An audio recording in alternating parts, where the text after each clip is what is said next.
नमस्कार, देवभूमि के दंगल में बहुत स्वागत है आपका। मैं हूं प्रियंका और आज देवभूमि के दंगल में हम बात करेंगे ईस्ट और वेस्ट, धामी होंगे बेस्ट। उत्तराखंड विधानसभा चुनाव में इस बार बीजेपी ने बड़ा उलटफेर किया है और मिथक को तोड़ते हुए उत्तराखंड में दोबारा पूर्ण बहुमत प्राप्त किया। वहीं इस बार चुनाव में बड़े बड़े दिग्गजों को भी मुंह की खानी पड़ी है। पूर्व मुख्यमंत्री हरीश रावत, कांग्रेस प्रदेश अध्यक्ष गणेश गोदियाल और पूर्व विधानसभा अध्यक्ष गोविंद सिंह कुंजवाल जैसे बड़े चेहरे चुनाव तो हारे, वहीं मौजूदा मुख्यमंत्री पुष्कर सिंह धामी ने अपने नेतृत्व में बीजेपी को जीत दिलाई, लेकिन खुद चुनाव हार गए। ऐसे में क्या कारण रहे कि इतने बड़े बड़े नेता जनता के बीच अपनी साख बचाने में नाकामयाब हुए? साथ ही साथ मुख्यमंत्री पुष्कर सिंह धामी ने आज कैबिनेट सहित इस्तीफा दे दिया। वहीं भाजपा अब सीएम के चेहरे को लेकर क्या पुष्कर सिंह धामी पर ही दोबारा भरोसा जताएगी या फिर अन्य कोई चेहरा लेकर सामने आएगी? आज इसी पर हम चर्चा करेंगे, लेकिन इससे पहले आपको दिखाते हैं एक रिपोर्ट।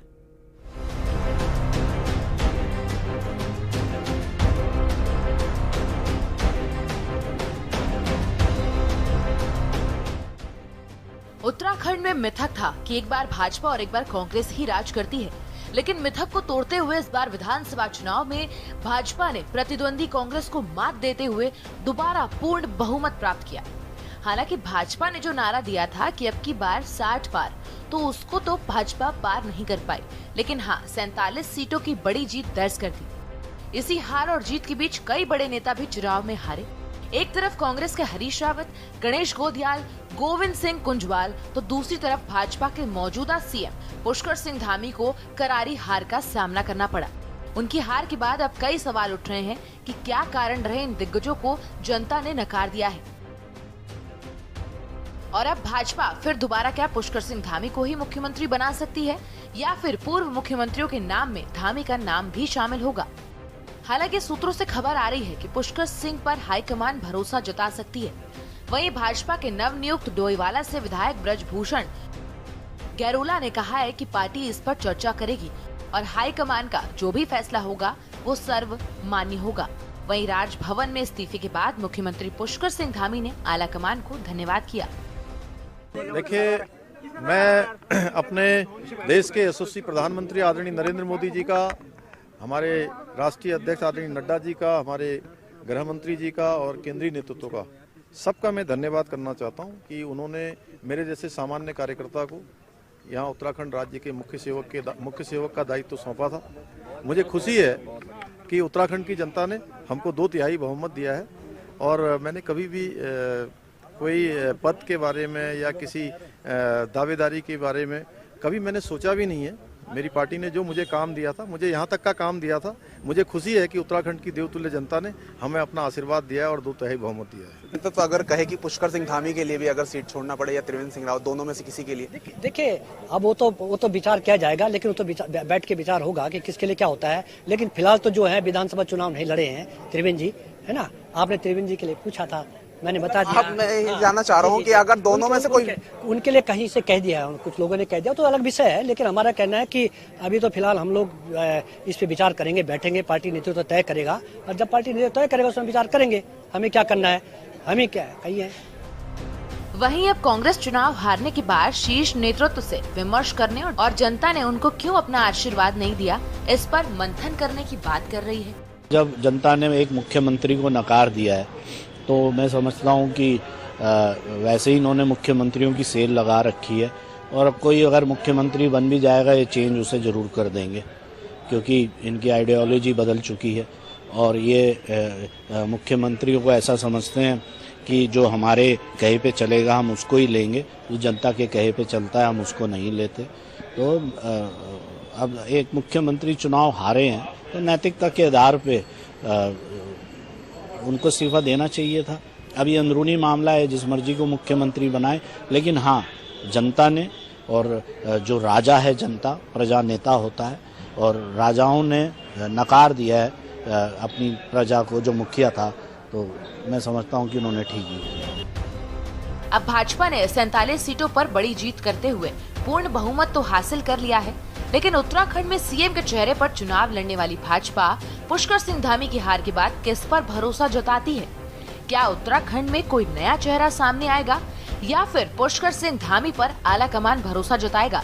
ये तो आने वाला वक्त ही बताएगा। देहरादून से के न्यूज इंडिया के लिए दानिश अली की रिपोर्ट।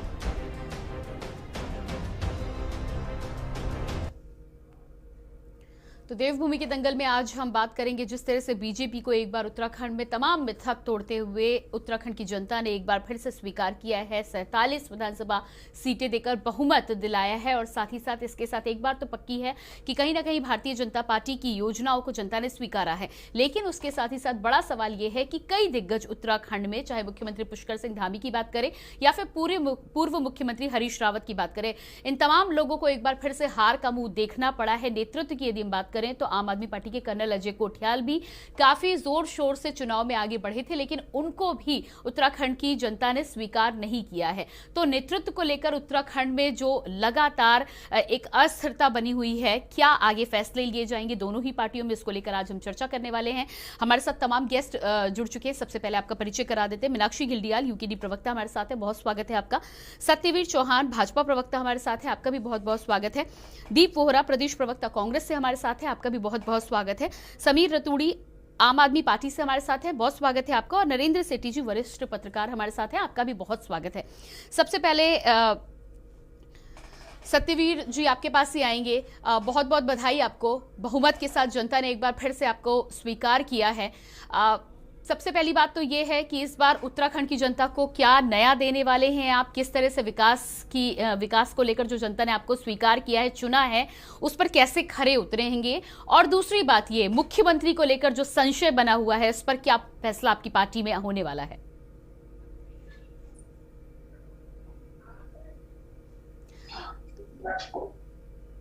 जी सत्यवीर जी, अपने फोन के अनम्यूट बटन को एक बार चेक करिएगा आप।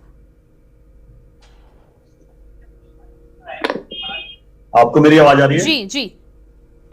आपके माध्यम से मैं उत्तराखंड की देवतुल्य जनता को और यहाँ की महान जनता को मैं सत सत नमन करता हूँ, जिन्होंने कि हमें इतना स्नेह और आशीर्वाद दिया है।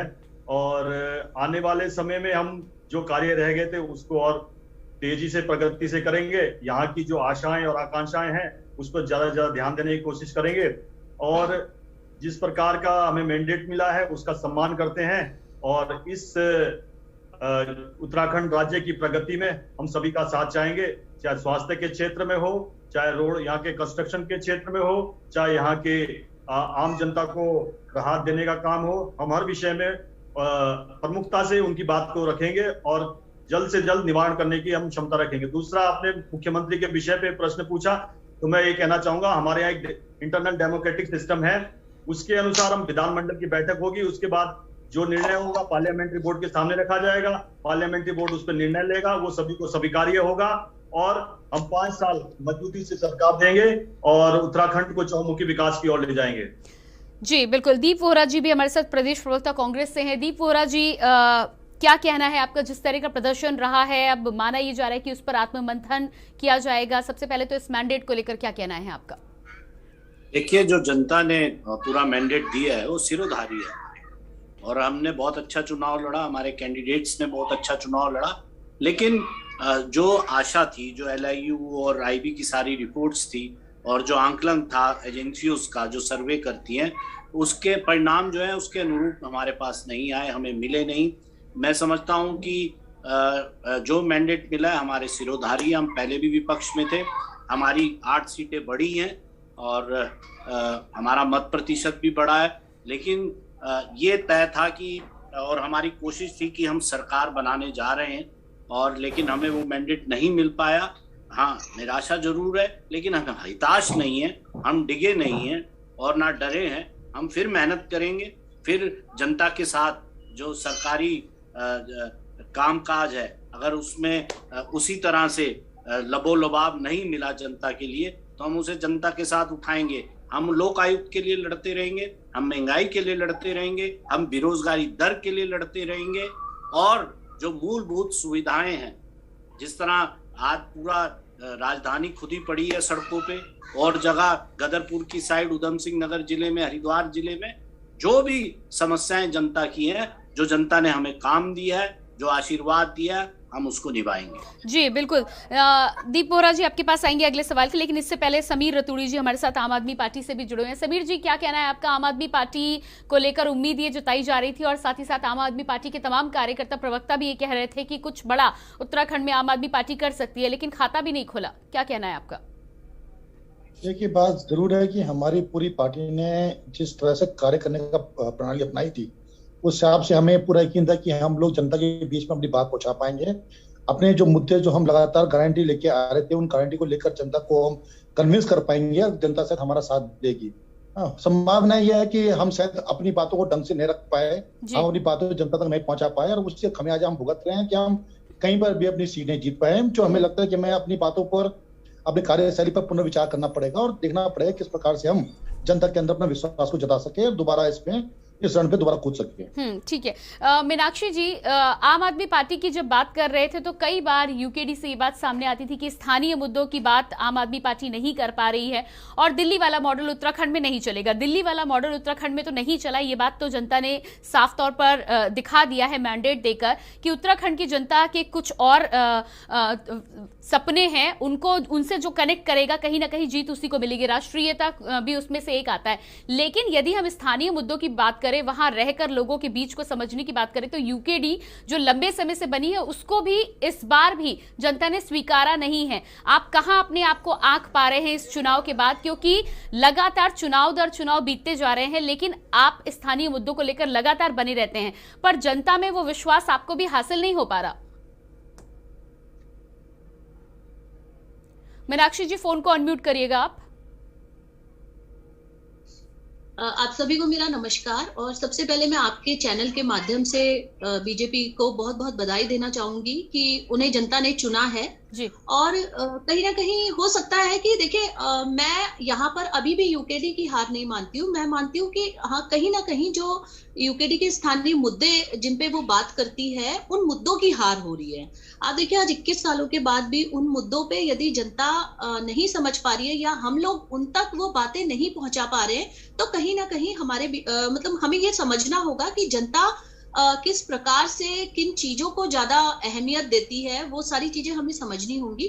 और दूसरी चीज मैं ये कहूंगी कि जो हमारे यहाँ पे जैसे मुख्यमंत्री के जो भी चेहरे हैं वो चुनाव हार गए। एक तरफ तो हम कहते हैं कि हमारा यहाँ पे जो है वो मोदी जी के नाम पे सारे लोग जीते, तो कहीं ना कहीं और जनता का जो हम डिसीजन है वो अपने एक्सेप्ट करते हैं और उसे मानते भी हैं। तो कहीं ना कहीं जब पुष्कर सिंह धामी जी को जनता ने नेग्लेक्ट कर दिया और यदि उनको दोबारा मुख्यमंत्री बनाए जाने की बात होती है, तो ये सोचने वाला विषय है। और ये भी सोचने वाला विषय है कि आखिर जब वो युवा सोच की बात बीजेपी कर रही थी, तो उसके बाद क्यों एक युवा मुख्यमंत्री को जनता ने नकार दिया, ये भी बहुत एक मंथन करने का विषय है। जी जी बिल्कुल। नरेंद्र सेठी जी भी हमारे साथ लगातार बने हुए हैं। नरेंद्र जी, जिस तरह से उत्तराखंड में तमाम मिथकों को तोड़ते हुए और न केवल उत्तराखंड बल्कि उत्तर प्रदेश में भी जिस तरह से सरकार ने वापसी की है, एक बात तो यहाँ पर तय मानी जा रही है कि चाहे हम केंद्र और राज्य की योजनाओं की बात करें या फिर डिलीवरी की बात करें, खासतौर से सरकार ने अभी तक जो डिलीवरी की है उसी के बल पर कई राज्यों में उसकी वापसी हुई है। और इससे एक बात बिल्कुल साफ है कि पुराने जो ट्रेडिशनल तौर तरीके होते थे चुनाव के, चाहे जातीय ध्रुवीकरण हो, धर्म के आधार पर ध्रुवीकरण हो या स्थानीय जो भी गठजोड़ हुआ करते थे, उन पर इस बार जनता ने पानी फेरा है। नए तरीके की राजनीति की कहीं ना कहीं शुरुआत जरूर हुई है।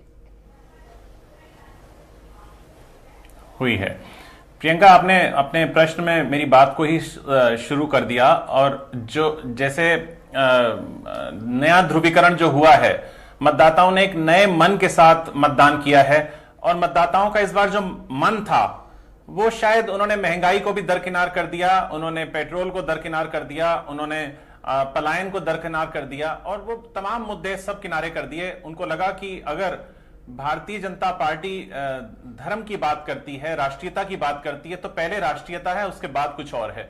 और इसी मुद्दे के ऊपर ये सिर्फ उत्तराखंड में देखने को नहीं मिला, ये आप देखेंगे तो उत्तर प्रदेश में, गोवा में, मणिपुर में, पंजाब में, सब जगह ये देखने को मिला है। और मुझे लगता है कि जिस तरीके की राजनीति आम आदमी पार्टी ने शुरू की है, शायद एक प्रतिस्पर्धा के तौर पर अगर कंपटीटर कहें भारतीय जनता पार्टी का, तो सिर्फ आम आदमी पार्टी एक लीड ले पाई है, जिसने कि एक सशक्त उनके विपक्ष के रूप में जवाब दिया है, जहां पे उन्होंने कांग्रेस को और भारतीय जनता पार्टी को दोनों को किनारे पे कर दिया है। और जहां तक मैंने पूरा इसका निचोड़ निकाला है, आपने भी देखा होगा कि चाहे वो जीत से पहले हो, नामांकन पे हो, या जैसे चुनाव नतीजे घोषित हुए या नेता कोई संबोधन कर रहे हैं, तो उनका जो 2 पंक्तियों का भजन या भजन रूपी गीत बज रहा है, जो राम को लेकर आए हैं हम उनको लेकर आएंगे।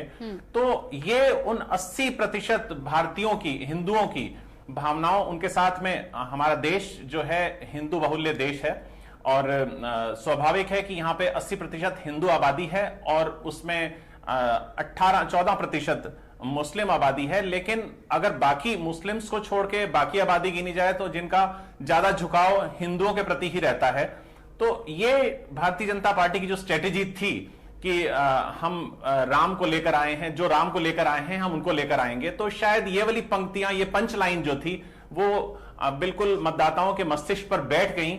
और अब कांग्रेस को जो अपनी स्ट्रेटेजी है, जो मॉडस ऑपरेंडी है, उसको चेंज करना पड़ेगा। वो पुराने वाले ढर्रे पर रहकर कांग्रेस इसको आगे और ज्यादा नहीं खींच पाएगी, क्योंकि प्रियंका अगर आप 5 राज्यों में देखें तो 5 राज्यों में जो गणना है कुल मिला के 690 सीट हैं। उसमें पंजाब है, मणिपुर है, गोवा है, उत्तराखंड है, उत्तर प्रदेश है। तो यहां पे जो 690 सीट्स हैं, उन 690 सीट्स में कांग्रेस को केवल 55 सीट हासिल हुई हैं पूरे 5 राज्यों में।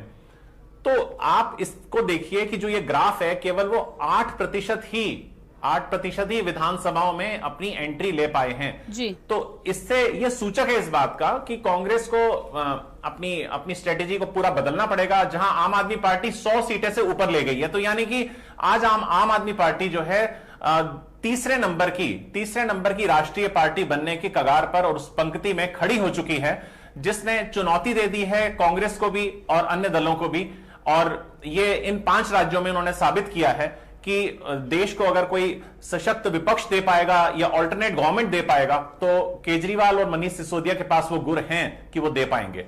जी बिल्कुल, आपने ठीक कहा है, पंजाब में बेहतर मैंडेट मिला है, पर उत्तराखंड के लिए हम आपके पास दोबारा लौट के आएंगे। लेकिन इसी बीच सबसे पहले सत्यवीर जी आपके पास आएंगे।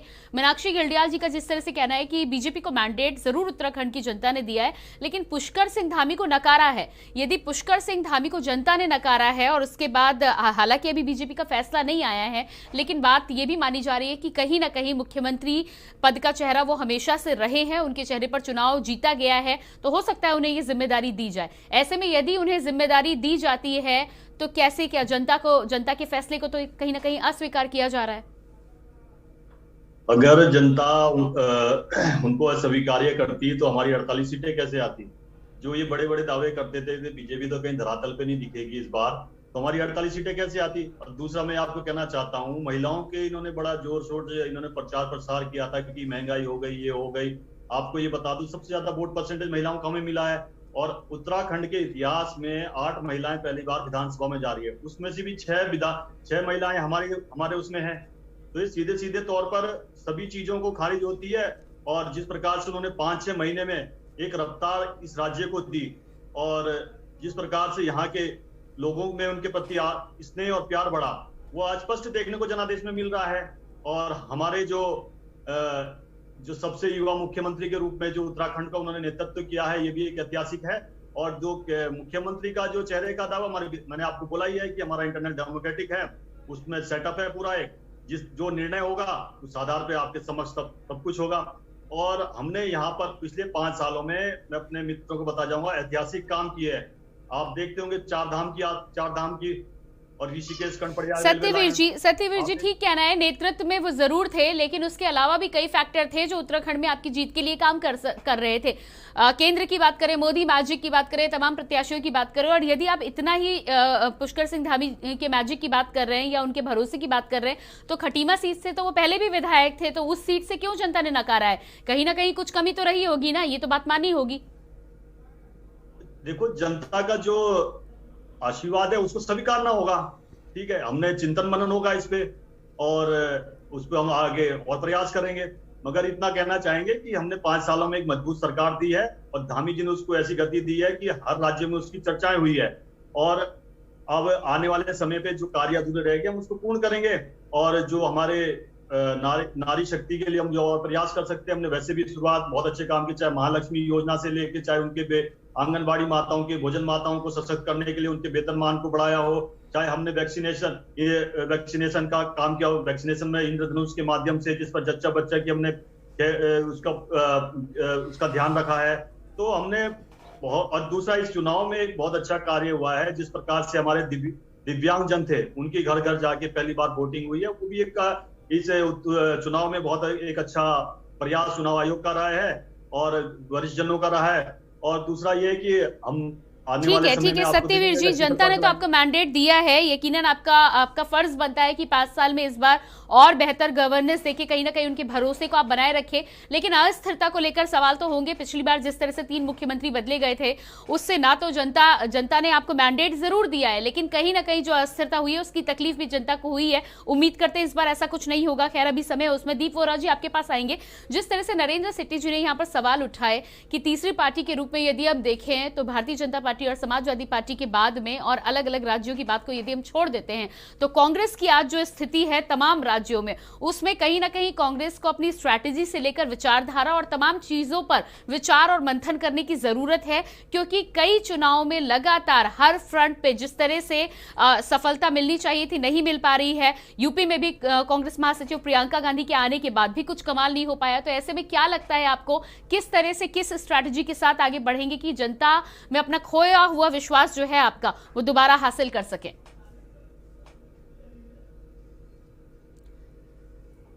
दीप वोरा जी फोन को अनम्यूट करिएगा।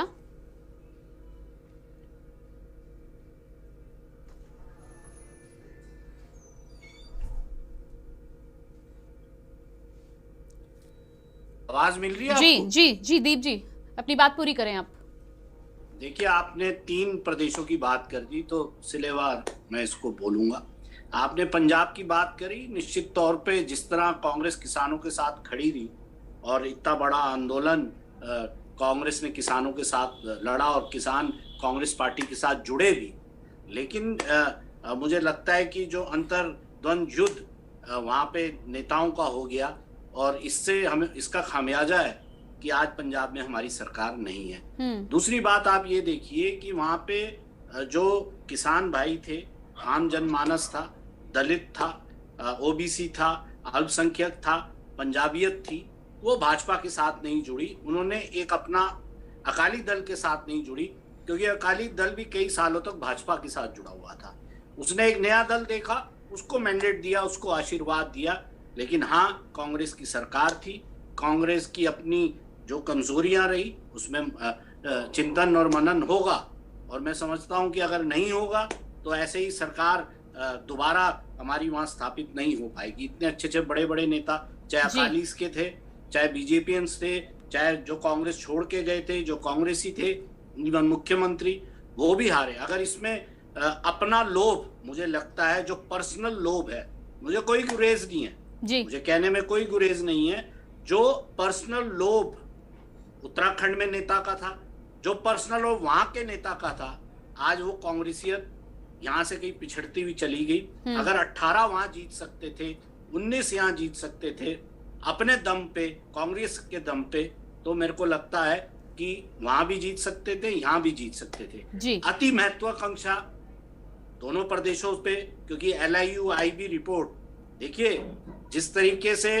अभी बड़ी बड़ी बातें हुई, आज बीजेपी के प्रवक्ताओं के पास, बीजेपी के नेताओं के पास कुछ कहने को नहीं है कि इनके मुख्यमंत्री ने और इनके मंत्रियों ने क्या डिलीवर किया।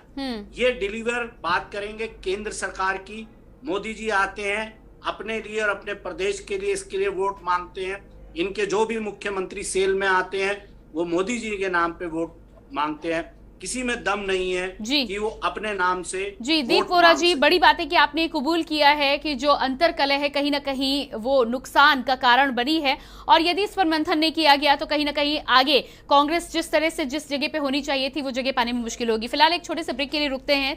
देवभूमि की दंगल में हम लगातार चर्चा कर रहे थे, उत्तराखंड में लगातार मिथक को तोड़ते हुए भारतीय जनता पार्टी को मैंडेट जरूर दिया है उत्तराखंड की जनता ने, लेकिन तमाम दिग्गज जिस तरह से उत्तराखंड में 2022 का चुनाव हारे हैं, ऐसे में जनता के साथ ही साथ पार्टियों के लिए भी ये मंथन का विषय होना चाहिए कि आखिर नेताओं को, नेतृत्व को जनता ने क्यों अस्वीकार किया है और उसके पीछे अब कौन सी स्ट्रैटेजी के साथ जनता के बीच में आना चाहिए। इसी पर चर्चा कर रहे हैं, लेकिन फिलहाल रुकते हैं एक छोटे से ब्रेक के लिए, जल्द हाजिर होते हैं।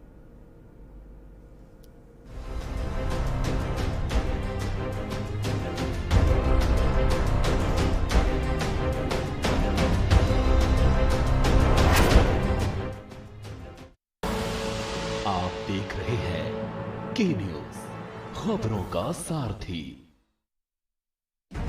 आज नए भारत की प्रगति देश के कोने कोने को छू रही है, लेकिन क्या आप जानते हैं कि इस प्रगति को गति कहां से मिल रही है? ये आपका आयकर ही है जो इस प्रगति को नई ऊर्जा प्रदान कर रहा है और विकास की विभिन्न योजनाओं को सार्थक बना रहा है। तो आगे बढ़िए और अपनी जिम्मेदारी निभाइए। निर्धारण वर्ष 2021-22 की अपनी आयकर रिटर्न 15 मार्च तक फाइल कीजिए। याद रखें, उन सभी करदाताओं को जिनके खातों का ऑडिट अनिवार्य है, निर्धारण वर्ष 2021-22 की अपनी टैक्स रिटर्न 15 मार्च 2022 तक फाइल करनी होगी। ड्यू डेट तक टैक्स रिटर्न फाइल न करने पर आपको ब्याज और जुर्माना लग सकता है तथा कोई भी अनएडजस्टेड बिजनेस लॉस या कैपिटल लॉस कैरी फॉरवर्ड नहीं होगा। अधिक जानकारी के लिए www.incometax.gov.in पर लॉग ऑन करें। प्रत्येक आयकरदाता एक राष्ट्र निर्माता।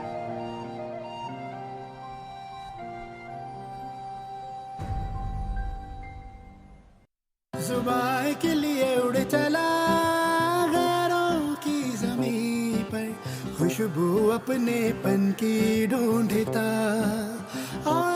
दूर कितना भी जा, इस जुबान से दूर ना जा पाओगे। विमल, बोलो जुबान केसरी।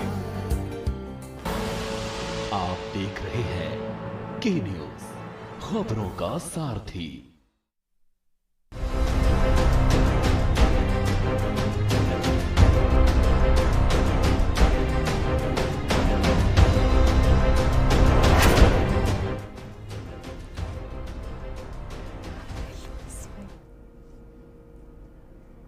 ब्रेक के बाद एक बार फिर से बहुत स्वागत है आपका देवभूमि की दंगल में। लगातार आज हम चर्चा कर रहे हैं जिस तरह से उत्तराखंड में जनता ने तमाम मिथकों को तोड़ते हुए भारतीय जनता पार्टी को दोबारा मैंडेट दिया है, 48 सीटें दी हैं। ऐसे में भारतीय जनता पार्टी ने इस मिथक को तो तोड़ा है, लेकिन नेतृत्व को लेकर लगातार तमाम बड़े बड़े नेताओं की उत्तराखंड में जिस तरह से हार हुई है वो एक चिंता का विषय है। भारतीय जनता पार्टी के साथ ही साथ कांग्रेस के लिए भी किस तरह से पार्टियां इस पर विचार करेंगी और किस तरह से जनता को अस्थिरता के इस दौर से बाहर निकालेंगी, उस पर हम चर्चा कर रहे हैं। हमारे साथ तमाम गेस्ट बने हुए, मीनाक्षी घिल्डियाल यूकेडी प्रवक्ता बनी हुई है, सत्यवीर चौहान बीजेपी से हमारे साथ हैं, दीप वोहरा जी प्रदेश प्रवक्ता कांग्रेस से हमारे साथ है, समीर रतूड़ी आम आदमी पार्टी से और नरेंद्र सेठी जी वरिष्ठ पत्रकार हमारे साथ बने हुए हैं लगातार। मीनाक्षी जी, जिस तरह से दीप वोहरा जी का कहना था कि वो इस बात को मानते हैं कि कांग्रेस में जो अंतरकलह हुई है, चाहे हम उत्तराखंड की बात कर ले या पंजाब की बात कर ले, उसका सीधा असर चुनाव में देखने को मिला है। अति महत्वाकांक्षा की जो बात हम चुनाव से पहले कई बार चर्चाओं में भी सामने लेकर आए हैं, लेकिन तब तमाम प्रवक्ता इस बात को मानने को तैयार नहीं हो रहे थे। अब इस पर चिंतन करने की जरूरत है। लेकिन यूकेडी की यदि हम बात करें तो यूकेडी में क्या लगता है आपको कि ऐसी कौन सी चीज है जो जनता कहीं ना कहीं आपको हर बार सिरे से नकार देती है? देखिए, अगर हम बात करें नेतृत्व की बात करते हैं तो नेतृत्व तो अन्य पार्टियों के भी जो थे वो भी हार चुके हैं।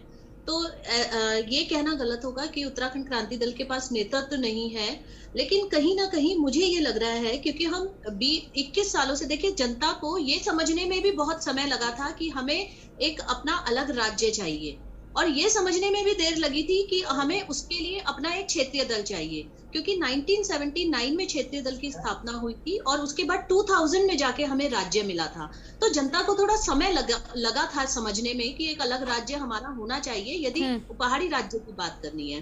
तो मुझे कहीं ना कहीं ऐसा लग रहा है कि अभी शायद समय लगेगा जनता को ये समझने में कि अभी भी जो स्थानीय मुद्दे हैं उसके लिए स्थानीय पार्टी ही जरूरी है। और जहां तक अगर अंतरकलह है और इन सब चीजों की बात करें तो अंतरकलह तो बीजेपी के अंदर भी है, जो भी मतलब ये जो दल बदल का समस्या है वो बीजेपी के अंदर भी है।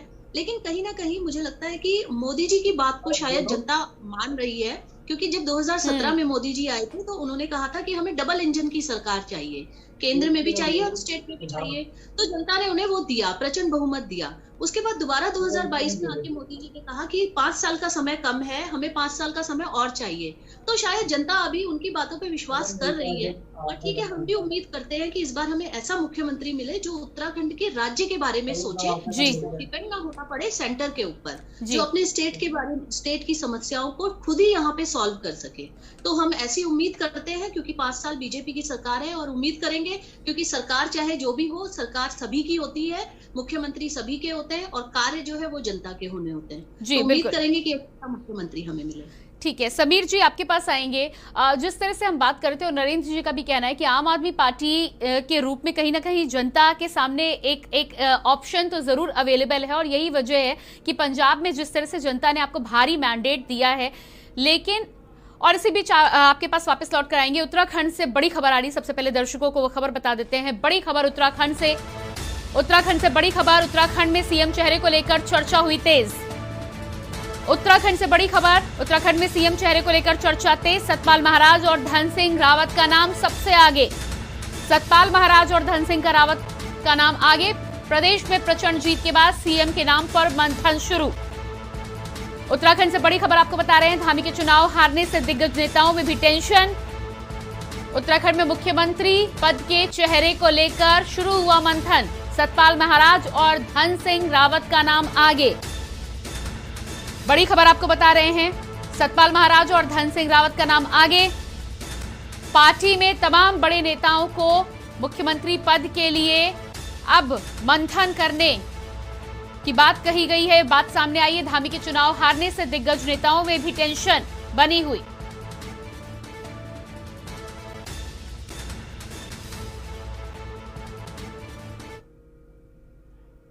तो सीधे रुक कर लेते हैं देवभूमि की दंगल में। लगातार हम चर्चा कर रहे थे, हमारे साथ तमाम गेस्ट बने हुए हैं।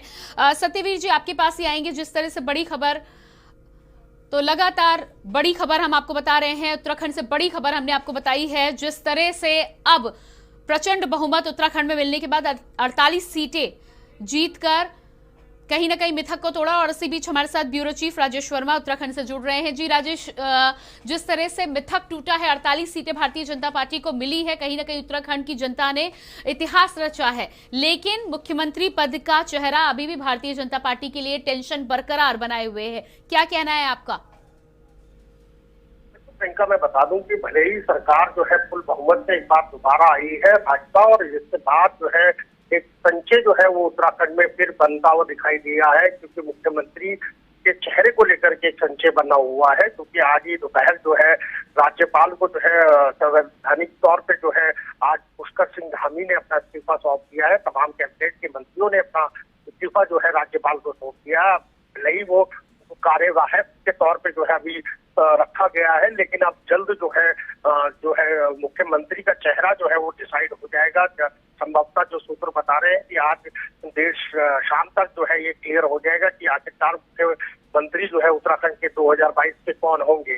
लेकिन जिस तरीके से लगातार दौड़ में जो है जो नाम प्रियंका हम बता दें कि जिस तरीके से लगातार चल रहे हैं, तो उसमें सबसे पहले ये बात करते हैं तो सतपाल महाराज का नाम सबसे ज्यादा जो है इस समय सुर्खियों में है कि वो मुख्यमंत्री का चेहरा बन सकते हैं। तो वहीं धन सिंह रावत भी इससे दूर नहीं है, जो ऋषिकेश से हालांकि कम मतों पे जो है वो जीते हैं, और कांटे की टक्कर जो है उनकी श्रीनगर सीट पे रही है।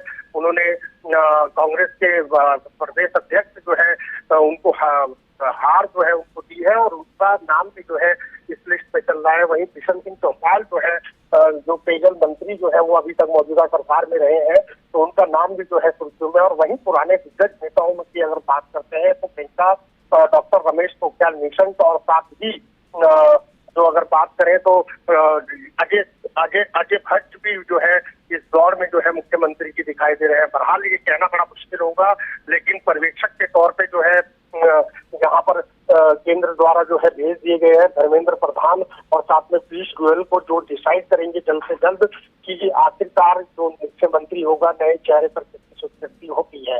लेकिन फिलहाल जो है इन नामों को लेकर के काफी तेजी से जो है उत्तराखंड की राजनीति में जो एक बार घमासान और हलचल जो है वो साफ तौर पे देखने को मिल रही है। और जल्दी ही प्रियंका इस पर जो है अधिक जानकारी के साथ हम अपने दर्शकों के साथ होंगे। लेकिन फिलहाल जो है मुख्यमंत्री के चेहरे को लेकर के आज देर शाम तक जो है कोई ना कोई बड़ा निकल जाएगा। जी बिल्कुल राजेश जी, तो आप अपनी नजर बनाए रखिएगा। फिलहाल इस तमाम जानकारी के लिए बहुत बहुत शुक्रिया। तो धामी के चुनाव हारने से दिग्गजों में भी टेंशन अब बरकरार है। जिस तरह से हमारे ब्यूरो चीफ ये जानकारी दे रहे थे कि कहीं ना कहीं इस बात को लेकर मंथन की शुरुआत पार्टी के अंदर हो चुकी है।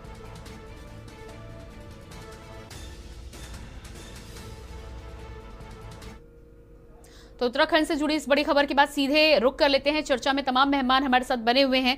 सत्यवीर जी, आपके पास आएंगे। जिस तरह से उत्तराखंड बीजेपी में अब मंथन की शुरुआत हो चुकी है, बड़ी खबर अपने दर्शकों को हमने बताई है और इसमें ये भी बात निकलकर सामने आ रही है कि सतपाल महाराज से लेकर धन सिंह रावत, बिशन सिंह चुफाल और रमेश पोखरियाल निशंक, इन तमाम नामों पर चर्चा हो सकती है। आपका कहना था कि कहीं ना कहीं तमाम लोगों के द्वारा, विधायक दल के द्वारा जो नेता चुना जाएगा, लेकिन चर्चा की शुरुआत हो चुकी है। आपसे जानना चाहेंगे क्या चल रहा है पार्टी में, किसके नाम को लेकर ज्यादा सहमति बन सकती है? अभी इस तरह का कोई विषय नहीं आया है। मैं पहले ही आपको कह चुका हूं कि हमारा एक डेमोक्रेटिक सिस्टम है, इंटरनल डेमोक्रेटिक सिस्टम है। यहाँ पहले विधानमंडल की बैठक होगी, उसके बाद हमारे पर्यवेक्षक आएंगे, विधानमंडल की बात को सुनेंगे, उसके बाद वो पार्लियामेंट्री बोर्ड के सामने रखेंगे। पार्लियामेंट्री बोर्ड के सामने रखने के बाद वो जो भी नाम दे वो सबको स्वीकार्य होगा। तो अभी तक तो इस प्रकार की कोई गतिविधियां नहीं है। अभी कोई इतना कोई यहाँ ऐसा तरह का कोई किसी के बीच में कोई मैसेज भी नहीं है। दूसरा, मेरे मित्र ये कांग्रेस के प्रवक्ता कह रहे थे कि मोदी जी को लाए और उनका यहाँ पर ये सब, हम तो कहते हैं ये भाई हमारे पार्टी के नेता है, सर्वमान्य नेता है और विश्व में उनका सबसे प्रेरक नेता के रूप में आज है। तो दूसरा ये कि भाई आप भी अपने नेता लाइए, किसी ने मना नहीं किया है, लोकतंत्र में जिसको लाना है, जिसको ले जाना है। और आज आप देख ही रहे होंगे कि अगर उनकी बात को सुना जाता है तो हमारी 4 राज्यों में सरकार बनी है। तो अब आपको ये जी बिल्कुल सत्यवीर चौहान, ये तो सब जानते हैं कि मोदी मैजिक कहीं ना कहीं काम करता है, हर राज्य में काम करता है और उत्तराखंड भी उससे अछूता नहीं है। ओ दीप जी भी तो मान रहे हैं कि उनकी पार्टी की अंतरकलह ही कहीं ना कहीं उनकी पार्टी में नुकसान की वजह बनी है। जी, मोदी मैजिक कैसे काम करता है? आप यहाँ के इंफ्रास्ट्रक्चर को देख लीजिए। यहाँ पे प्रधानमंत्री सड़क योजना के तहत मैं आपको एक उदाहरण देना चाहूंगा। पूरे भारत में सबके लिए एक श्रेष्ठ उदाहरण है, चौगाता विधानसभा में। सत्यवीर जी, मोदी मैजिक की जब मैं बात करती हूँ तो सिर्फ इसका मतलब ये नहीं कि प्रधानमंत्री का चेहरा है, उसका मतलब प्रधानमंत्री केंद्र की योजनाओं से भी है। कहीं ना कहीं उत्तराखंड और तमाम राज्यों में जो जीत हासिल हुई है वो डबल इंजन की सरकार की यदि बात करते हैं तो योजनाएं भी केंद्र की है, चाहे आवास की बात कर लें आप या राशन की बात कर लें आप, ये सब आप तमाम योजनाएं केंद्र की हैं। आप राज्य की यदि बात करेंगे तो राज्य के मोर्चे पर कहीं ना कहीं बेरोजगारी को कंट्रोल कर पाने में आप नाकाम रहे हैं, पलायन को रोकने में आप नाकाम रहे हैं। बहुत सारी ऐसी खामियां हैं जो इस बार आप अपनी सरकार में पूरी करें तो बेहतर होगा। आपके पास मैं वापस आऊंगी। जी, हमारी ही सरकार ने, आपको बताना चाहूंगा, हमारी ही सरकार है जिसने पलायन आयोग बनाया है और उसके ऊपर इस सरकार में बहुत ही अच्छा कार्य होगा, ये मैं आपको पूर्ण विश्वास दिलाता हूँ। दूसरा मैं ये कहूंगा, जब कोविड काल था यहाँ पर, जब कुछ दूसरे दल का कहाँ थे किसी को पता नहीं है, तब हमारा कार्यकर्ता काम करता। और पुष्कर धामी के नेतृत्व में हमने यहाँ पर्यटन के लिए, जो पर्यटन से प्रभावित लोग थे उनके लिए 200 करोड़ का बजट का प्रावधान किया। तो राहत किसको हुई? हमने पंडा पुरोहितों के हितों को ध्यान रखते हुए उनके लिए बजट का प्रावधान किया। तो हमने जब भी यहाँ दिक्कतें आई थी, कोविड काल में भी आई थी। सत्यवीर जी, आपको रोकेंगे, इसी बीच बड़ी खबर आ रही है। सत्यवीर जी रोकेंगे, आपके पास आएंगे। बड़ी खबर आ रही है, बड़ी खबर लगातार आपको जानकारी दे दे। इस समय की बड़ी खबर देहरादून से बड़ी खबर है, पुष्कर सिंह धामी को दोबारा सीएम बनने पर बहस शुरू। बड़ी खबर, केंद्रीय मंत्री अजय भट्ट के बयान से कयासों का दौर शुरू। केंद्रीय मंत्री अजय भट्ट के बयान से कयासों का दौर शुरू। हाईकमान कर रहा है उत्तराखंड सीएम के नाम पर मंथन। हाईकमान कर रहा है उत्तराखंड सीएम के नाम पर मंथन। बड़ी खबर आपको बता रहे हैं, उत्तराखंड की राजनीति से जुड़ी हुई बड़ी खबर। धामी को सीएम बनाने पर हाईकमान कर रहा है मंथन। धामी के नाम पर फिर से चर्चा शुरू। पुष्कर सिंह धामी को दोबारा सीएम बनाने पर बहस की शुरुआत। केंद्रीय मंत्री अजय भट्ट के बयान से कयासों का दौर शुरू। तो उत्तराखंड में लगातार हम बातचीत कर रहे हैं। उत्तराखंड में पार्टी के द्वारा अभी तक इस पर मुहर नहीं लगाई गई है, लेकिन जिस तरह से खबरें सामने आ रही हैं और जिस तरह से केंद्रीय मंत्री अजय भट्ट का बयान सामने आया है, ऐसे में ये माना जा सकता है कि जिस पुष्कर सिंह धामी को युवा नेतृत्व के तौर पर प्रेजेंट किया गया था, उनके चेहरे पर चुनाव लड़ा गया था, उन्हीं को दोबारा मुख्यमंत्री बनाने को लेकर पार्टी में बहस की शुरुआत हो चुकी है। आगे किस तरह से तमाम फैसले लिए जाते हैं विधायक दल के द्वारा और साथ ही साथ पार्टी संगठन के द्वारा, ये देखना होगा।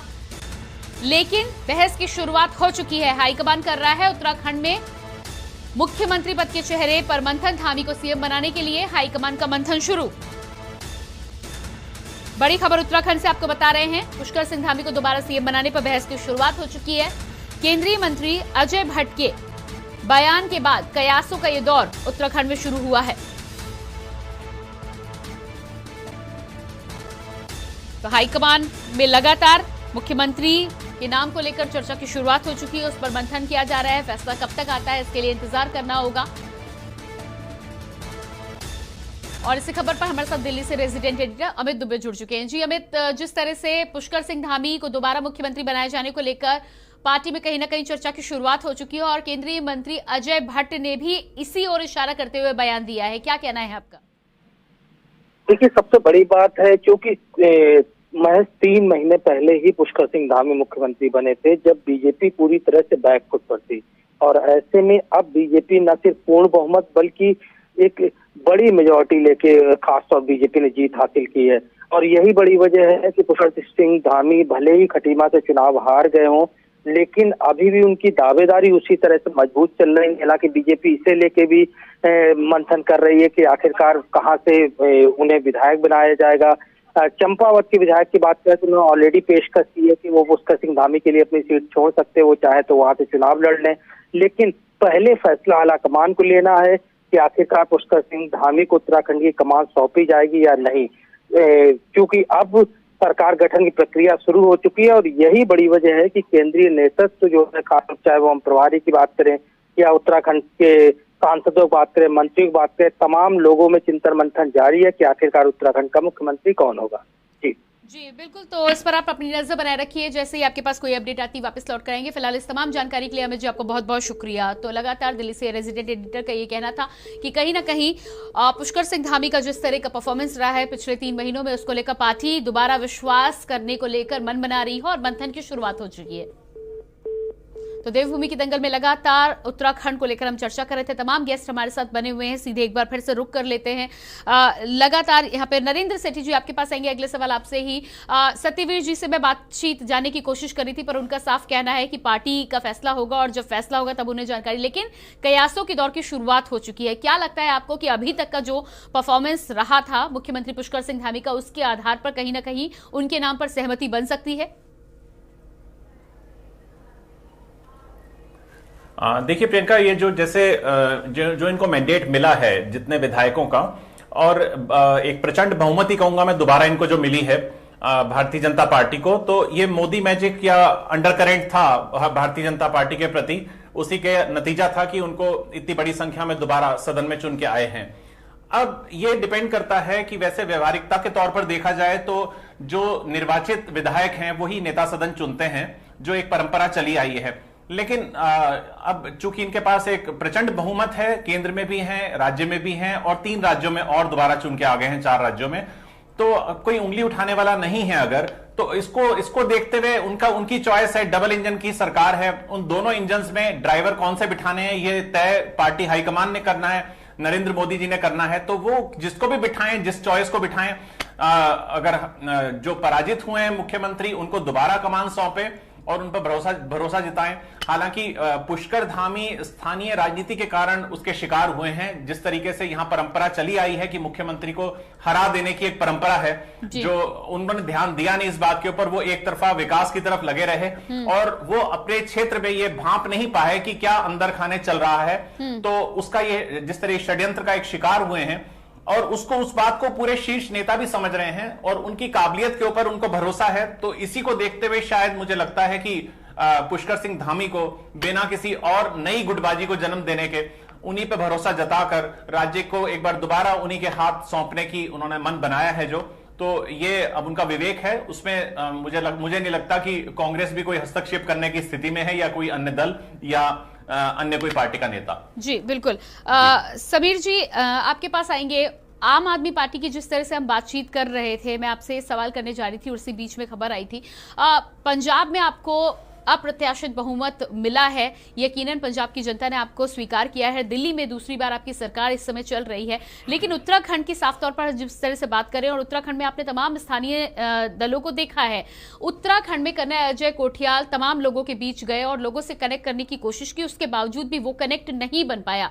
क्या स्ट्रैटेजी आपकी आगे रहने वाली है? क्योंकि उत्तराखंड में यदि आपको पैर जमाने हैं तो कहीं ना कहीं पहाड़ की राजनीति और पहाड़ में जो लोग हैं उनसे जुड़ाव के लिए तमाम तरह के हथकंडे या मैं कहूं स्ट्रैटेजी बनाने की जरूरत है, अन्यथा जनता गिने चुने दलों को ही स्वीकार करती है और कहीं ना कहीं जो राष्ट्रीयता का मुद्दा है वो हावी नजर आता है तमाम मुद्दों पर। देखिए प्रियंका जी, ये समझने की बात बहुत जरूरी है कि इस बार जो चुनाव है विधानसभा के अंदर, आप देखेंगे कि जितनी भी डिबेट्स हो रही थी, जितने भी लोग बात कर रहे थे, कोई भी चुनाव इस पर विकास के मुद्दे पे नहीं हुआ। ना भाजपा ने विकास के मुद्दे में बात करी, ना कांग्रेस ने विकास के मुद्दे में कोई बात करी। अगर इस स्टेट गवर्नमेंट में कोई विकास का मुद्दा होता तो संभवतः तुष्टिकरण की राजनीति ना होती, धर्म की राजनीति ना होती, ना केदारपुरी की बात होती, ना मस्जिद यूनिवर्सिटी की मुस्लिम यूनिवर्सिटी की बात होती तो मुद्दों की बात होती। लेकिन क्योंकि इस पूरे चुनाव में आप देखेंगे कहीं भी मुद्दे हावी नहीं रहे, किसी मुद्दे बात नहीं रही। और जो अभी सत्यवीर जी बोल रहे थे कुछ देर पहले कि हमारे धामी जी ने किया, उनको पहले इस बात को खुद कबूल करना चाहिए कि धामी जी को आए कुछ 5-6 महीने हुए थे, उससे पहले 4.5 साल तक भाजपा ने कुछ काम नहीं किया, कुछ नहीं बोला, कुछ दो घोषणाएं भी नहीं करी। तो 4 साल तक भाजपा से तमाशा देखते रही, तमाश भी बनी रही। और आखिर के 6 महीनों के अंदर आप एक पुतले को लाके खड़ा कर देते, 2 बार मुख्यमंत्री बदलने के बाद तीसरा मुख्यमंत्री खड़ा करते हैं, उसके बाद आप बोलते कि आप घोषणाएं कीजिए, और घोषणाएं होती चले गई। आपको ये बोलना पड़ेगा कि आपकी उपलब्धि क्या थी इस पूरे स्टेट के अंदर। आपने सारे स्कूल बंद करवा दिए, सरकारी स्कूल, आपने कोई संज्ञान नहीं लिया। आपने पहाड़ के अंदर जो चिकित्सा हालात हुई होगी उसका कोई संज्ञान नहीं लिया। आपने पलायन आयोग तो बना दिया, लेकिन पलायन रोकने के लिए कोई नीति नहीं बनाई। ये मुद्दों की राजनीति हुई नहीं इस पूरे चुनाव के अंदर। इस चुनाव के अंदर जो बात हुई वो सिर्फ ग्लैमराइजेशन की बात हुई। लेकिन समीर जी, आपने बात की कर्नल अजय कोठियाल ने बात की, तो जनता ने उसे स्वीकार भी तो नहीं किया। जी नहीं, हम ये बोल रहे हैं कि हमने प्रयास किया कि मुद्दों की राजनीति करें। हमने मुद्दे जनता के बीच में लाने की कोशिश करी। हमने प्रयास किया कि हम उनकी नैसर्गिक सुविधाओं के बारे में बात करें, चाहे वो फ्री बिजली के बारे में बात करी हो, हमने रोजगार के बारे में बात करी हो, हमने तमाम गारंटियों के बारे में बात करी। हमने प्रयास किया कि हम राजनीति इस समय। जी सत्यवीर जी, जवाब दीजिएगा। अभी ये विकास की बात कर रहे थे, 3 मेडिकल कॉलेज बने हैं, श्रीनगर बना है, हल्द्वानी बना है और अल्मोड़ा बना है। ये विकास का मॉडल नहीं है तो क्या है? आयुष्मान का हमने यहाँ पे इतना बेहतरीन से काम किया है, हर एक गरीब तबके को हमने सहूलियत प्रदान करी है, सैटेलाइट एम्स आया है। तो ये सब विकास के मॉडल नहीं है तो क्या है? ये सब आप बताइए, ये सब नहीं है तो क्या बताइए? स्टेट गवर्नमेंट के काम बताइए। जो 3 मेडिकल कॉलेज बने हैं ये यहाँ की सरकार ने बनाए, ना कि केंद्र सरकार ने बनाए हैं। के काम गिनाइए। मैं आपसे पूछ रहा हूँ, पहाड़ में स्कूल बनने पे क्या किया? आप मेरा सुन लीजिए, शिक्षा के क्षेत्र में आपको मैं बताना चाहूंगा अटल छात्र विद्यालय किसने बनाए हैं, सिलेबस को कौन इम्प्लीमेंट कर रहा है, क्या शिक्षा की बात करते हो? दिल्ली के अंदर तुमने क्या बनाया? ठीक है, दीप वोरा जी आपके पास आते हैं। दीप वोरा जी, कांग्रेस अभी भी उत्तराखंड में दूसरे नंबर की पार्टी है और विपक्ष में आपको ही बैठना है। पिछली बार जिस तरह से माना ये जा रहा था कि कई मुद्दों पर कांग्रेस ने उस तरह से काम नहीं किया जिस तरह से एक मजबूत विपक्ष को, एक मुखर विपक्ष को काम करना चाहिए था। इस बार भारतीय जनता पार्टी बहुमत में जरूर आई है, लेकिन विपक्ष की भी हमेशा लोकतंत्र में एक महत्वपूर्ण भूमिका रहती है। किस तरह से अपनी भूमिका का आप निर्वहन करने वाले हैं? उत्तराखंड की जनता को आपके माध्यम से क्या कुछ सहयोग मिलेगा? हमारे विकास के मॉडल को खाली देखिए, मेडिकल कॉलेज ठीक है सत्यवीर जी आपके पास आऊंगी। समीर जी, मैं दीप जी से पहले जवाब ले लूं, फिर आपके पास आती हूँ। जी देखिए, सबसे बड़ा मुद्दा है, इन्होंने लोक आयुक्त की बात करी थी, जो जनता से जुड़ा हुआ मुद्दा था कि हम 100 दिन में लोक आयुक्त ले आएंगे। वो तो उन्होंने पहले ही कह दिया कि लोकायुक्त की जरूरत नहीं है, तो बीजेपी तो नहीं लाने वाली लोकायुक्त। जी। और दूसरा, इन्होंने बात करी थी कि हम 100 दिन के अंदर मालिकाना हक देंगे, इन्होंने दिया, ये कह रहे हैं। और मैं आपको बता दूं, बड़ा ही हास्यप्रद और मजाक है पलायन आयोग। मेरा भी टाइम इनको दे दीजिए 2 मिनट का, और ये कहिए फोन लगाए पलायन आयोग का कार्यालय कहाँ है? अरे 1 मिनट यार, कोई बात कर रहे हैं, ठीक है, जवाब दे देना ना। ठीक है सत्यवीर जी, आपके पास आते हैं, सुन लेते हैं पहले। पलायन आयोग का ऑफिस कहाँ है? उसके कंप्यूटर में क्या कोई साफ करने वाला पियोन भी है? कौन है वो? कार्यालय है कहाँ? मेरा टाइम इनको दे दीजिए और इनसे फोन करके पता लगा लीजिए जो सबसे बड़ा मजाक है इस उत्तराखंड में। जी सत्यवीर जी जवाब दीजिएगा। और विपक्ष मजबूत बन गया है। पलायन बहुत बड़ा मुद्दा है उत्तराखंड में, सत्यवीर जी जवाब दीजिएगा। पलायन का मैं आपको सबसे अच्छा प्रमाण देना चाहूंगा। कोविड के काल में जब दिल्ली से हमारे कार्यालय बताइए, आपका कार्यालय कहाँ है? भगाया गया। अब आप भी सुनने का धैर्य रखिए। अभी तक कह रहे थे कि पलायन आयोग का कार्यालय का वो पूछ रहा हूं। आयोग का कार्यालय पौड़ी के अंदर है, जाके देखिए वहां पर कितना स्टाफ बैठता है। पहले वहां पे जाके देखिए, कोई चीज धरातल पे तो उसके जाके देखना पड़ता है। दूसरा पलायन आयोग का मैं आपको उदाहरण बताता हूँ। मैं पौड़ी में रहता हूँ, कोविड काल में कोविड काल में दिल्ली के उत्तराखंड के भाइयों को भगाया गया, कौन बैठा उस कार्यालय में? वहां पे आना पड़ा। झूठ बोला बंद कीजिए। मुख्यमंत्री स्वरोजगार के अंदर कितने उनके लिए हमने होम स्टे योजना के तहत हमने उनको डेवलप किया। बात करते हो कि हमने क्या किया। अरे कोविड में तुमने लाशें लगा दी है। की बात आई है, खंडूरी जी ने लोकायुक्त लाया था, किसकी सरकार ने केंद्र में बर्खास्त किया? राष्ट्रपति के माध्यम से।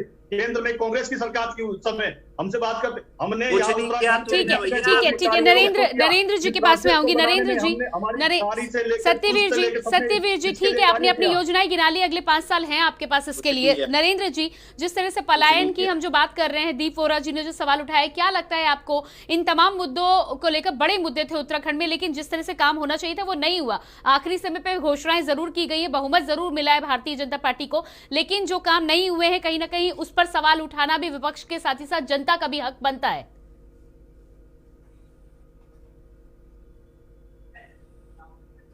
जी नरेंद्र जी, फोन को अनम्यूट करिएगा। अभी भी जैसे जी आ रही है आपकी आवाज, आप अपनी बात रखें। हेलो जी, जैसे पैनलिस्ट अपनी बात रख रहे हैं, जो भी चाहे भारतीय जनता पार्टी अपनी पैरवी कर रहे हैं अपने कार्यों की, और कांग्रेस चाहे आलोचना कर रही है उनके कार्यों की कि ये नहीं कर पाए। मेरे को एक चीज तो समझ आती है प्रियंका, कि चाहे यहां व्यक्ति चाहे भूखा रहे, चाहे वो किसी भी तरीके से महंगाई की मार सहे, लेकिन उनको जो ये 10 तारीख के नतीजों ने बता दिया है कि उनको एक तरफा प्यार भारतीय जनता पार्टी से है। उनको भारतीय जनता पार्टी से जो इश्क है, फिलहाल उसमें किस तरीके से ये विघन डाल सकते हैं, इसके ऊपर सोचें। उसको सोचने के लिए कांग्रेस, आम आदमी पार्टी या उत्तराखंड क्रांति दल या बहुजन समाज पार्टी, सबको सोचना पड़ेगा, क्योंकि ये तो देखिए सच्चाई को तो नकारा नहीं जा सकता जी। जो 47 विधायक चुन के आए हैं उन्होंने ये स्पष्ट कर दिया है, बिल्कुल यहां की जनता ने स्पष्ट कर दिया है कि हमको एक तरफा प्यार है भारतीय जनता पार्टी से। अब उनको जनता इस बात से नहीं है उनको पलायन आयोग कहां पे है क्या है, वो कह रहे हैं कि हमको भारतीय जनता पार्टी को वोट देना है। जिस तरीके से पंजाब में भी ये समस्याएं रही होंगी, पंजाब के लोगों ने कैसे अपना मन बदला, वो आम आदमी पार्टी के प्रति कैसे गए, इसका मतलब कांग्रेस यहां पे एक अच्छा मजबूत विपक्ष नहीं दे पाई उत्तराखंड में, जो देना चाहिए था। और जो समय उनको जनता के मुद्दे उठाकर सड़कों पर आना चाहिए था, तो वो कांग्रेस भवन में आपस में लड़कर उनको जो समय व्यतीत किया, आज उसका ये खामियाजा भुगत रहे हैं। और जो गुटबाजी का शिकार हुए, जो ये हाशिए पर आए, जो 18 पर सिमट गए, ये पहुंच जाते अपने आप 38 पे, अगर ये आपस में झगड़ा ना करते। अब जनता ने यह देखा कि जिन जिन लोगों ने दल बदल किया, झगड़ा किया, उनको उन्होंने घर बिठा दिया। और जनता ने इस बात पर भी मोहर लगाई कि वो वंशवाद, परिवारवाद की राजनीति नहीं चलने देंगे। अगर उन्होंने यशपाल आर्य को जिताया, उनके बेटे को हरा दिया। अगर उन्होंने हरीश रावत को हराया, तो उनकी बेटी को जिता दिया। तो ऐसा नहीं कि एक भावनाओं में बह रही थी पूरी जनता, लेकिन जनता ने बड़ा विवेकपूर्ण निर्णय दिया। उन्होंने बताया ना तो हमें वंशवाद चाहिए, हमें चाहिए सुरक्षा, हमें चाहिए यहां की समग्र विकास, जो दल कर पाए और जो हमें धरातल पर दिखा पाए, हमको सड़कों को ठीक कर पाए, कनेक्टिविटी दे पाए, तो वो अगर मुझे लगता है करने में सफल रहे। और अगर विपक्षी दल, मैं बड़े बेबाकी से इस बात को कहना चाहूंगा कि कांग्रेस ने अगर अपना समय सिर्फ गुटबाजी में, टांग खिंचाई में, धड़ेबाजी में बिता दिया, तो आज ये उसका नतीजा है जो हम बैठ के ये मंथन कर रहे हैं कि कांग्रेस क्यों पीछे रह गई। कांग्रेस जनता की वजह से पीछे नहीं रही। आपके घर में लड़ाई हो रही है, कोई आएगा ही नहीं आपके घर में, वो कहेंगे यहां तो झगड़ा हो रहा है, यहां अंदर जाने का फायदा ही नहीं है। वही स्थिति कांग्रेस की हुई।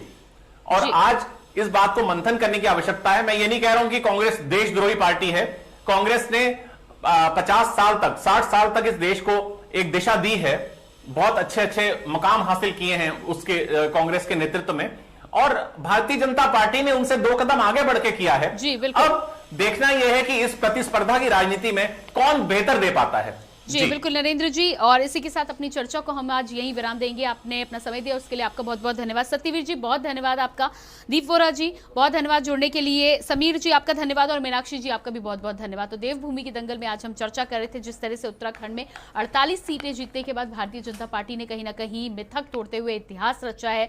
जनता ने एक बार फिर से भारतीय जनता पार्टी को स्वीकार किया है, लेकिन साथ ही साथ बड़े नेताओं को जिस तरह से अपने अपने क्षेत्र में हार मिली है, उससे एक बात तो साफ है कि जनता ने ये स्वीकार किया है कि भारतीय जनता पार्टी तो सत्ता में रहेगी, लेकिन नेता वही रहेगा जो कहीं ना कहीं जनता के काम पर, जनता की उम्मीदों पर खरा उतरेगा। देखना यह होगा कि पार्टी इस पर मंथन करके जनता के समस्याओं का हल किस तरह से निकालती है और किस तरह से सुशासन और विकास की राह उत्तराखंड में आगे बढ़ा पाती है। ये आने वाला समय ही बताएगा। फिलहाल आज के हमारे इस विशेष कार्यक्रम में इतना ही। बाकी खबरों के लिए आप बने रहिए कि न्यूज इंडिया के साथ। मुझे दीजिए इजाजत, नमस्कार।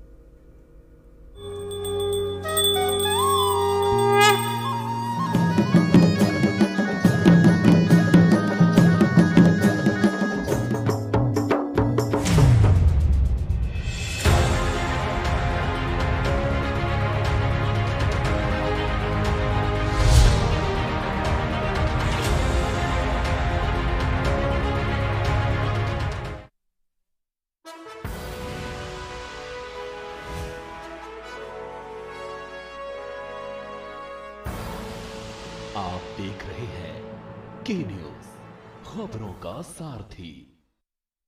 पर ये दिल है कि चख रहा है उन्हीं अल्फाजों का दूर कितना भी जाओ, इस जुबान से दूर ना जा पाओगे। विमल, बोलो जुबान केसरी। सड़क से संसद तक होगा चिंतन, मैं करूंगा राजनीति का समुद्र मंथन। बात गांव की पंचायत से लेकर देश की सियासत तक मैं लेकर जाऊंगा आपको हर मुद्दों की तक। जनता के मुद्दों से रास्ता है हमारा, आईना सच का दिखाना जज्बा है हमारा। मैं उठाऊंगा आपकी आवाज, सरकार करूंगा आपके। मैं बताऊंगी आपको खबरों का आंखों देखा हाल।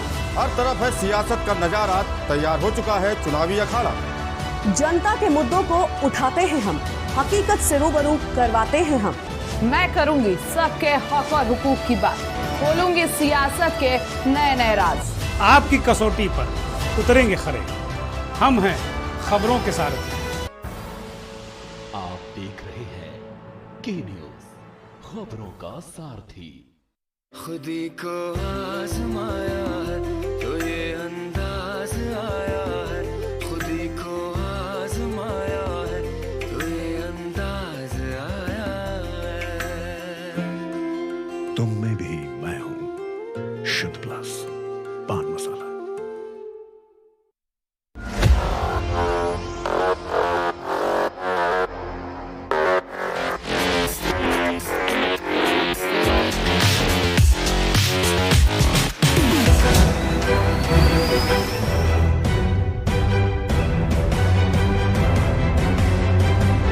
नमस्कार, अभिवादन आपका। मैं दुर्गेंद्र चौहान हूं। करें अपने जीवन को कृतार्थ, सुने श्रीमद् भागवत कथा रोज प्रातः 6 बजे मेरे साथ सिर्फ के न्यूज इंडिया।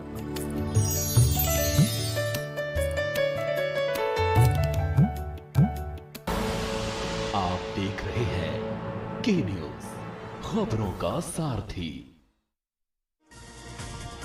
उप मुख्यमंत्री केशव प्रसाद मौर्य कौसाम्बी के सिराथू सीट से चुनाव हार गए। 7,000 मतों से उन्हें समाजवादी पार्टी की प्रत्याशी डॉक्टर परवीन पटेल ने शिकस्त दे दी है। सिराथू से प्रत्याशी पल्लवी पटेल से खास बात। क्या कहना है? इसलिए सबसे पहले आप सभी लोगों का आभार, माता पिता के आशीर्वाद से मैं यहाँ पर आई हूँ। परिवार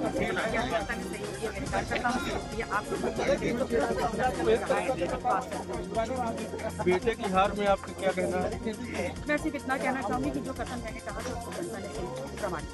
बहू बन के आप सिराथू की जनता की सेवा करेंगी? बिल्कुल करूँगी और उनकी जो इच्छाएं हैं उसको पूरा करेंगे। कितनी वोटों से आपकी जीत हुई? आपको धन्यवाद। विधानसभा का चुनाव परिणाम आने के बाद से ही भाजपा एवं हिंदू युवा के पदाधिकारी कार्यकर्ताओं एवं समर्थकों में खुशी की लहर। बनियाना से 4 बार और कैंपेगंज से लगातार 3 बार रिकॉर्ड मतों से जीत हासिल करने वाले पूर्व मंत्री फतेह बहादुर सिंह का देर शाम बीबीगंज चौराहे पर फूलमाला पहनाकर स्वागत किया गया। उत्तर प्रदेश में भारतीय जनता पार्टी को प्रचंड बहुमत मिली है, तो गोरखपुर में भी कोई कसर नहीं छोड़ी भारतीय जनता पार्टी ने। आपको बता दें कि गोरखपुर की कुल 9 विधानसभा में बीजेपी ने पूरे 9 विधानसभा को कवर कर लिया है। इस वक्त हमारे साथ बातचीत करने के लिए फतेह बहादुर सिंह हैं, जो कि पूर्व कैबिनेट मंत्री भी रहे और लगातार 6 बार से विधायक रहे और ये 7वीं बार है जब ये विधायक बनकर कैंपेगंज में आए हैं। सर, स्वागत है आपका के न्यूज़ पर। बहुत धन्यवाद। सर, आप फिर से विधायक बने, लगातार 6 बार आप विधायक रहे, 7वीं बार आप विधायक बने, क्या कहेंगे इसको लेकर? देखिए, जनता के बीच में काम करने का परिणाम है, उनकी सेवा हमने की है और सेवा का परिणाम है कि जनता ने कार्य देखा हमारा, और जो भारतीय जनता पार्टी की लोकप्रिय सरकार की जो नीतियां थी, जो जन कल्याणकारी नीतियां थी, वो जमीन तक हम लोगों ने पहुंचाया, जनता को उसका लाभ मिला, जनता ने आशीर्वाद दिया। सर, आपके विपक्ष में काजल निषाद, जो कि एक अभिनेत्री मानी जाती है और देखा जा रहा था तो सपा ने एक बड़ा दाव खेला था निषाद को लेकर। काहे की अभिनेत्री हैं आप लोग? झूठे अभिनेत्री टीवी सीरियल में 1-2 काम कर लिया तो अभिनेत्री हो गई। ठीक है, कुछ लड़के और कुछ नौजवान को भटकाने का काम कर रही थी, लेकिन अब ठीक है, समझ गए हैं लोग और उनकी जहां स्थान था उनको भेज दिया है। सर, कैंपेगंज जो है निषादों का गढ़ माना जाता है, कैसे निषादों के गढ़ में आप उभर गए? देखिए, मैंने पिछली बार भी कहा था कि कैंपेगंज में निषाद समाज मेरे साथ हमेशा रहता है और उसके पीछे कारण ये है कि मैं उसके सुख दुख में रहता हूँ। बाढ़ आती है तब उनके बीच में जाकर के सेवा करता हूँ, कोरोना आता है तो उनके बीच में राशन बंटवाने का काम करता हूँ। तो जब उनके दिलों में मैं बात करता हूँ तो मेरे ऊपर, चाहे निषाद के ऊपर, कोई जात पात से मेरे ऊपर असर नहीं पड़ता। मैं उनके दिलों में राज करता हूँ और उसी की देन है कि निषाद 99.9% वोट मुझे दिया। ये उनका आशीर्वाद है निषाद समाज का कि मैं विधायक हूँ। तो ये निसंदेह है कि कैंपेगंज में आपने बहुत विकास किया, इस वजह से जनता आपको लगातार चुनती आ रही है, लगभग 7वीं बार आपको चुना है। कौन से ऐसे काम बाकी रह गए जो इस बार आप पूरी करें? देखिए, हम लोगों का मुद्दा है रोजगार देना, वो हमारा मुद्दा है, उस पर हम ध्यान देंगे, चाहे जो भी उस पर हमें कार्रवाई करनी पड़े। रोजगार के साथ साथ क्षेत्र में कुछ और चीज़ें नई खुलें ताकि उससे रोजगार सृजित हो सके। इन चीज़ों पे ध्यान देना, और इंफ्रास्ट्रक्चर तो मेरा बहुत बड़ा है। राष्ट्रीय राजमार्ग से हम जुड़ी गए हैं, ग्रामीण स्टेडियम पूर्वी उत्तर प्रदेश का सबसे बड़ा हमने बनाई दिया, डिग्री कॉलेज सबसे बड़ा यहाँ बनाई दिया। अब हमको अगर कभी ज़मीन यहाँ गाँव सभा की अच्छी मिल गई तो कृषि विश्वविद्यालय की स्थापना हम यहाँ करेंगे। लखनऊ की मलिहाबाद सीट बीजेपी के खाते में आ गई। विधानसभा सीट पर लगातार दूसरी बार कमल का कब्जा काबिज रखने वाली बीजेपी सांसद व केंद्रीय मंत्री कौशल किशोर के पति जयदेवी ने लगातार दूसरी बार जीत दर्ज की है। बीजेपी प्रत्याशी जयदेवी ने 7,886 वोट के अंतर से सपा के सोनू कनौजिया को हराकर जीत दर्ज की। बहुत बहुत स्वागत है आपका, दोबारा आपने जीत किया मलिहाबाद विधानसभा। किस तरह की आपकी जो रणनीति रहेगी, किस तरह से जाएगी बीजेपी की जो घोषणा पत्र है वो?